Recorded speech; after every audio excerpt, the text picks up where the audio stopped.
वसुदेवसुतं देवं कंसचाणूरमर्दनं देवकी परमानंदं कृष्णं वंदे जगद्गुरुं। नमो नमः मित्रों, आइए आज श्रीमद् भागवत महापुराण के प्रथम स्कंद के सप्तदश अध्याय का श्रवण वाचन करते हैं। यहां हम लोग सुनेंगे राजा परीक्षित के द्वारा कलयुग का दमन करने का प्रयास। सर्वप्रथम सूत जी कहते हैं, सूत उवाच तत्र गोमिथुनं राजा हन्यमान मनातवत् दंडहस्तं च वृषलं ददृशे नृपलांछनम्। शौनक जी, वहां पहुंचकर राजा परीक्षित ने देखा कि एक राजवेशधारी शूद्र हाथ में डंडा लिए हुए हैं और गाय बैल के एक जोड़े को इस तरह पीटता जा रहा है जैसे उनका कोई स्वामी ही न हो। वृषं मृणाल धवलं मेघन्तमिव बिभ्यतं वेपमानं पदैकेन सीदंतं शूद्रताड़ितं। वह कमल तंतु के समान श्वेत रंग का बैल एक पैर से खड़ा कांप रहा था तथा शूद्र की ताड़ना से पीड़ित और भयभीत होकर मूत्र त्याग कर रहा था। गाम च धर्म दुघाम दीनाम वृषम शूद्र पदाहताम विवत्साम साश्रुवदनाम क्षामाम यवसमिच्छति। धर्मोपयोगी दूध, घी आदि हविष्य पदार्थों को देने वाली वह गाय भी बार बार शूद्र के पैरों की ठोकरें खाकर अत्यंत दीन हो रही थी। एक तो वह स्वयं ही दुबली पतली थी, दूसरे उसका बछड़ा भी उसके पास नहीं था। उसे भूख लगी हुई थी और उसकी आंखों से आंसू बहते जा रहे थे। पप्रच्छ रथमारूढ़ कार्तस्वर परिच्छदं मेघ गंभीरया वाचा समारोपित कार्मुकै। स्वर्ण जटित रथ पर चढ़े हुए राजा परीक्षित ने अपना धनुष चढ़ाकर मेघ के समान गंभीर वाणी से उसको ललकारा।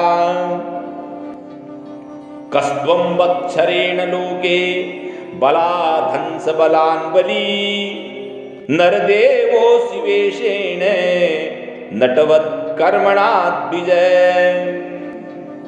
अरे तू कौन है जो बलवान होकर भी मेरे राज्य के इन दुर्बल प्राणियों को बलपूर्वक मार रहा है? तूने नट की भांति वेश को राजा का सा बना रखा है, परंतु कर्म से तू शूद्र जान पड़ता है। यस्त्वं कृष्णे गते दूरम सह गांडीव धन्वना शोच्योस्य शोच्यान रहसी प्रहरन वदवर्हसी। हमारे दादा अर्जुन के साथ भगवान श्री कृष्ण के परम धाम पधार जाने पर इस प्रकार निर्जन स्थान में निरपराधों पर प्रहार करने वाला तू अपराधी है, इसलिए वध के योग्य है। त्वं वा मृणाल धवल पादे न्यून पदाचरन् वृषरूपेण किं कश्चित् देवो न परिखेदयन्। उन्होंने धर्म से पूछा, कमल नाल के समान आपका श्वेत वर्ण है, 3 पैर न होने पर भी आप एक ही पैर से चलते फिरते हैं। यह देखकर मुझे बड़ा कष्ट हो रहा है। बतलाइए, आप क्या बैल के रूप में कोई देवता हैं? न जातु पूर्वेन्द्राणां दोर्दंड परिरंभिते भूतले नुपतन्त्यस्मिन् बिनाते प्राणिनां शुचय। अभी यह भूमंडल कुरुवंशी नरपतियों के बाहुबल से सुरक्षित है। इसमें आपके सिवा और किसी भी प्राणी की आंख से शोक के आंसू बहते मैंने नहीं देखे। मासोर्भेयानुसुचो व्यतूते वृषलाद्भयं मारोदीरम्भभद्रन्ते खलानां महिषास्तरी। धेनुपुत्र, अब आप शोक न करें, इस शूद्र से निर्भय हो जाएं। गोमाता, मैं दुष्टों को दंड देने वाला हूं, अब आप रोए नहीं, आपका कल्याण हो। यस्य राष्ट्रे प्रजा सर्वा स्त्रस्यन्ते साध्य साधुवी तस्य मत्तस्य स्नास्यन्ति कीर्तिरायुर्भगो गति। देवी, जिस राजा के राज्य में दुष्टों के उपद्रव से सारी प्रजा त्रस्त रहती है, उस मत वाले राजा की कीर्ति, आयु, ऐश्वर्य और परलोक नष्ट हो जाते हैं। एस राज्ञां परो धर्मो ह्यार्ता नामार्ति निग्रह अतएनं वदिष्यामि भूतद्रुहमसत्तमम्। राजाओं का परम धर्म यही है कि वे दुखियों का दुख दूर करे। ये महादुष्ट और प्राणियों को पीड़ित करने वाला है, अतः मैं अभी इसे मार डालूंगा। को वृश्चत् तव पादांस्त्रीन् सौरभेय चतुष्पद मा भुवंस्त्वादृशा राष्ट्रे राज्ञां कृष्णानुवर्तिनाम्।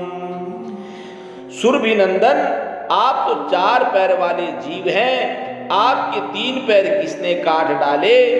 श्री कृष्ण के अनुयायी राजाओं के राज्य में कभी कोई भी आपकी तरह दुखी नहीं हो। आख्या ही वृषभद्रम वै साधूनाम कृतागसाम आत्मवैरूप्य कर्तारम पार्थानाम कीर्तिदूषणम। वृषभ, आपका कल्याण हो। बताइए, आप जैसे निरपराध साधुओं का अंग भंग करके किस दुष्ट ने पांडवों की कीर्ति में कलंक लगाया है? जनेनागस्य घं युञ्जन् सर्वतोस्य च मद्भयं साधूनां भद्रमेवं स्यात् असाधु दमने कृते। जो किसी निरपराध प्राणी को सताता है, उसे चाहे वह कहीं भी रहे, मेरा भय अवश्य होगा। दुष्टों का दमन करने से साधुओं का कल्याण ही होता है। अनागस्स्य भूतेषु य आगस्कृन्नरङ्कुश आहर्तास्मि भुजं साक्षात् अमर्त्यस्यापि सांगदम्। जो उद्दंड व्यक्ति निरपराध प्राणियों को दुख देता है, वह चाहे साक्षात देवता ही क्यों न हो, मैं उसकी बाजूबंद से विभूषित भुजा को काट डालूंगा। राज्ञो ही परमो धर्म स्वधर्म स्थानुपालनम शासतो न्यान यथा शास्त्रम अनापद्युत्पधानि है। बिना आपत्ति काल के मर्यादा का उल्लंघन करने वालों को शास्त्रानुसार दंड देते हुए अपने धर्म में स्थित लोगों का पालन करना राजाओं का परम कर्तव्य है, परम धर्म है। यहां धर्म कहते हैं, धर्म उवाच एतद्वै पांडवीयानां युक्तमार्ता भयं वच येषां गुणगणै कृष्णो दोत्यादो भगवान कृतः। राजन, आप महाराज पांडु के वंशज हैं। आपका इस प्रकार दुखियों को आश्वासन देना आपके योग्य ही है, क्योंकि आपके पूर्वजों के श्रेष्ठ गुणों ने भगवान श्री कृष्ण को उनका सारथी और दूत आदि बना दिया था। न वयं क्लेश बीजानि यतः स्यु पुरुषर्षभ पुरुषं तं बीजानीमो वाक्य भेदमिवोहिता।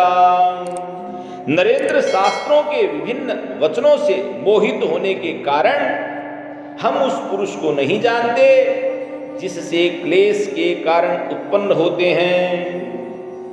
केचित् विकल्पवसना आहुरात्मानमात्मने देव मन्ये परम कर्म स्वभाव मपरे प्रभु। जो लोग किसी प्रकार के द्वैत को स्वीकार नहीं करते वे अपने आप को ही अपने दुख का कारण बतलाते हैं। कोई प्रारब्ध को कारण बतलाते हैं तो कोई कर्म को, कुछ लोग स्वभाव को, तो कुछ लोग ईश्वर को दुख का कारण मानते हैं। अप्रतर्क्याद निर्देश्या दितिकेष्वपि निश्चय अत्रानुरूपम राजर्षे विमृश स्वमनीषया। किन्हीं किन्हीं का ऐसा भी निश्चय है कि दुख का कारण न तो तर्क के द्वारा जाना जा सकता है और न वाणी के द्वारा बतलाया जा सकता है। राजर्षे, अब इनमें कौन सा मत ठीक है यह आप अपनी बुद्धि से ही विचार लीजिए। सूत जी कहते हैं, सूत उवाच एवं धर्मे प्रवदति स सम्राट द्विज सत्तमय समाहितेन मनसा विखेद पर्यचष्टतम। ऋषि श्रेष्ठ शौनक जी, धर्म का यह प्रवचन सुनकर सम्राट परीक्षित बहुत प्रसन्न हुए। उनका खेद मिट गया। उन्होंने शांत चित्त होकर उनसे कहा, राजोवाच धर्म प्रवीशि धर्मज्ञम धर्मोसी वृषरूपधृक् यद धर्म कृत स्थानम सूचकस्यापि तद्भवे। धर्म का तत्व जानने वाले वृषभदेव, आप धर्म का उपदेश कर रहे हैं। अवश्य ही आप वृषभ के रूप में स्वयं धर्म हैं। आपने अपने को दुख देने वाले का नाम इसलिए नहीं बताया कि अधर्म करने वाले को जो नरकादि प्राप्त होते हैं वे भी चुगली करने वाले को भी मिल जाते हैं। अथवा देव मायाया नूनम गतिर्गोचरा चेतसो वतसस्तापि भूतानामिति निश्चय। अथवा यही सिद्धांत निश्चित है कि प्राणियों के मन और वाणी से परमेश्वर की माया के स्वरूप का निरूपण नहीं किया जा सकता। तपैशोचम दया सत्यम इति पादाकृते कृता अधर्मास्य स्त्रयो भग्ना स्मयं संगम देस्तव।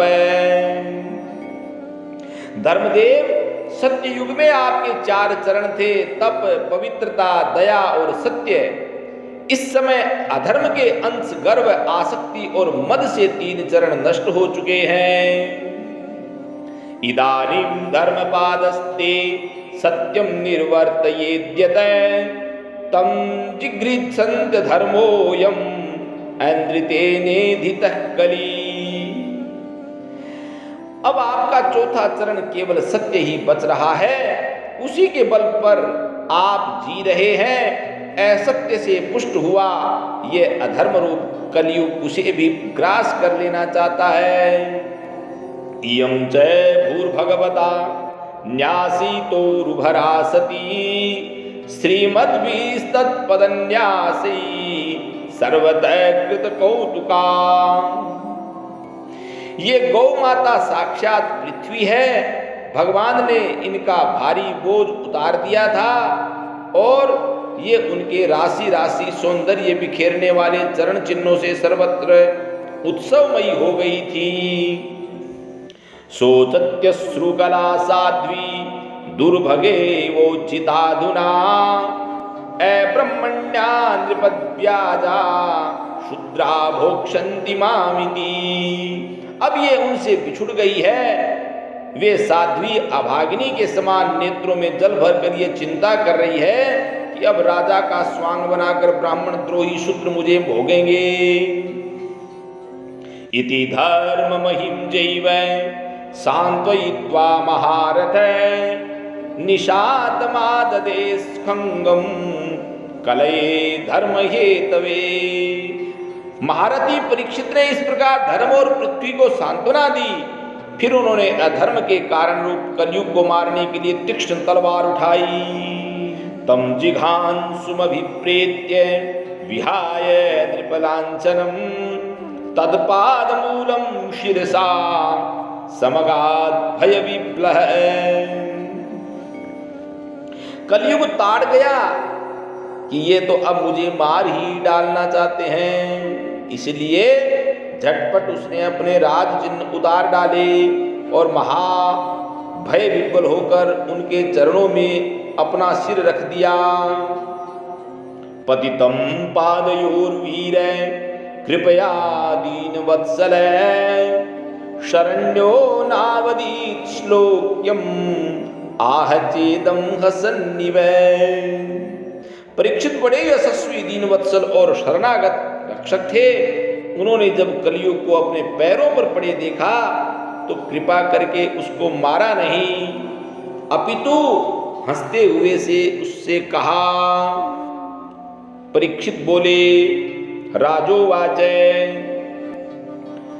न ते गुडाकेश यशोदराणां बद्धाञ्जलिर्वै भयमस्ति किंचित् न वर्तितव्यं भवता कथंचन क्षेत्रे मदीये त्वमधर्म बंधु। जब तू हाथ जोड़कर शरण आ गया तब अर्जुन के यशस्वी वंश में उत्पन्न हुए किसी भी वीर से तुझे कोई भय नहीं है, परंतु तू अधर्म का सहायक है, इसलिए तुझे मेरे राज्य में बिल्कुल नहीं रहना चाहिए। त्वां वर्तमानं नरदेव देहे श्वनु प्रवृत्तो यमधर्म पूगै लोभो नृतं चौर्यमनार्यमंहो ज्येष्ठा च माया कलहश्च दंभ। तेरे राजाओं के शरीर में रहने से ही लोभ, झूठ, चोरी, दुष्टता, स्वधर्म त्याग, दरिद्रता, कपट, कलह, दंभ और दूसरे पापों की बढ़ती हो रही है। न वर्तितव्यं तदधर्म बंधो धर्मेण सत्ये न च वर्तितव्ये ब्रह्मावर्ते यत्र यजन्ति यज्ञे यज्ञेश्वरं यज्ञवितान विज्ञान। अतः अधर्म के साथी इस ब्रह्मावर्त में तू एक क्षण के लिए भी न ठहरना, क्योंकि यह धर्म और सत्य का निवास स्थान है। इस क्षेत्र में यज्ञ विधि के जानने वाले महात्मा यज्ञों के द्वारा यज्ञ पुरुष भगवान की आराधना करते रहते हैं। यस्मिन् हरि भगवान इज्यमाने इज्जा मूर्तिर्यजतां संतनोति कामान मोघान स्थिरजंगमानां अंतर्बहिर्वायुर्वेश आत्मा। इस देश में भगवान श्री हरि यज्ञों के रूप में निवास करते हैं। यज्ञों के द्वारा उनकी पूजा होती है और वे यज्ञ करने वालों का कल्याण करते हैं। वे सर्वात्मा भगवान वायु की भांति समस्त चराचर जीवों के भीतर और बाहर एक रस स्थित रहते हुए उनकी कामनाओं को पूर्ण करते रहते हैं। सूत जी कहते हैं, सूत उवाच परीक्षितैवामादिष्ट सैकलिर्जातवे पुथै समुद्यता सिमाहेदं दंडपाणिमिवोद्यतम्। परीक्षित की यह आज्ञा सुनकर कलयुग सिहर उठा। यमराज के समान मारने के लिए उद्यत हाथ में तलवार लिए हुए परीक्षित से वह बोला। कलिरुवाच यत्र क्वचन वत्स्यामि सार्वभौम तवाज्ञया लक्ष्ये तत्र तत्रापि त्वामात्तेषु सरासनम्। सार्वभौम, आपकी आज्ञा से जहां कहीं भी मैं रहने का विचार करता हूं वहीं देखता हूं कि आप धनुष पर बाण चढ़ाए रखें। तन्मे धर्मभृतां श्रेष्ठ स्थानं निर्देष्टुमर्हसि यत्रैव नियतो वत्स्य आतिष्ठन्स्तेऽनुशासनम्। धार्मिक शिरोमणि, आप मुझे वह स्थान बतलाइए जहां मैं आपकी आज्ञा का पालन करता रहा स्थिर होकर रह सकूं। यहां सूत जी कहते हैं, सूत उवाच अभ्यर्थितस्तदा तस्मै स्थानानि कलये ददौ द्यूतं पानं स्त्रियः शूना यत्रा धर्मश्चतुर्विधः। कलयुग की प्रार्थना स्वीकार करके राजा परीक्षित ने उसे 4 स्थान दिए। द्यूत अर्थात जुआ, मद्यपान अर्थात शराब का सेवन, स्त्री संग और हिंसा। इन स्थानों में क्रमशः असत्य, मद, आसक्ति और निर्दयता, ये 4 प्रकार के अधर्म निवास करते हैं। पुनश्च याचमानाय जातरूपमदात् प्रभु ततोन्द्रितं मदं कामं रजो वैरं च पंचमम्। उसने और भी स्थान मांगे, तब समर्थ परीक्षित ने उसे रहने के लिए एक और स्थान दिया, सुवर्ण अर्थात सोना या धन।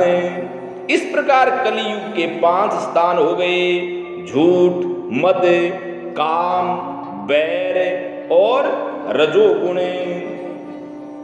अमूनि 5 स्थानानि ये धर्म प्रभव कली औत्तरेयेण दत्तानि न्यवसत तन्निदेश गृहे।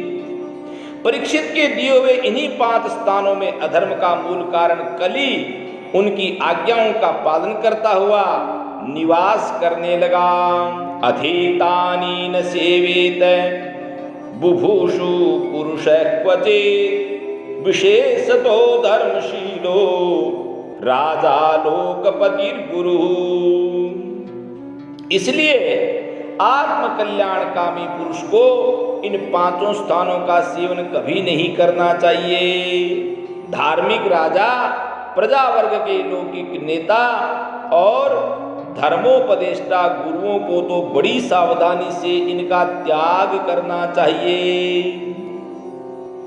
वृषस्य नष्टान स्त्रीन् पादान तपः शौचं दयामिति प्रतिसंदद आश्वास्य महिं च समवर्धयत्। राजा परीक्षित ने इनके बाद वृषभ रूप धर्म के 3 चरण तपस्या, शौच और दया जोड़ दिए और आश्वासन देकर पृथ्वी का संवर्धन किया। स एष एतद्ध्यास्त आसनं पार्थिवोचितं पितामहेनोपन्यस्तं राज्ञारण्यं विवीक्षता।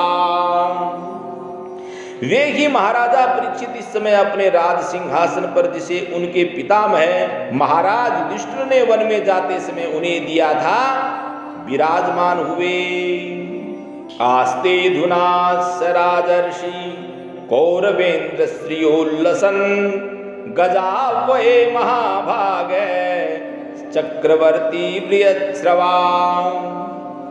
वे परम यशस्वी सौभाग्य भाजन चक्रवर्ती सम्राट राजर्षि परीक्षित इस समय हस्तिनापुर में कौरव कुल की राज्य लक्ष्मी से शोभायमान है। इत्थं भूतानुभावोऽयं अभिमन्युसुतो नृप यस्य पालयत क्षोणीं यूयं सत्राय दीक्षिता। अभिमन्यु नंदन राजा परीक्षित वास्तव में ऐसे ही प्रभावशाली हैं जिनके शासन काल में आप लोग इस दीर्घकालीन यज्ञ के लिए दीक्षित हुए हैं।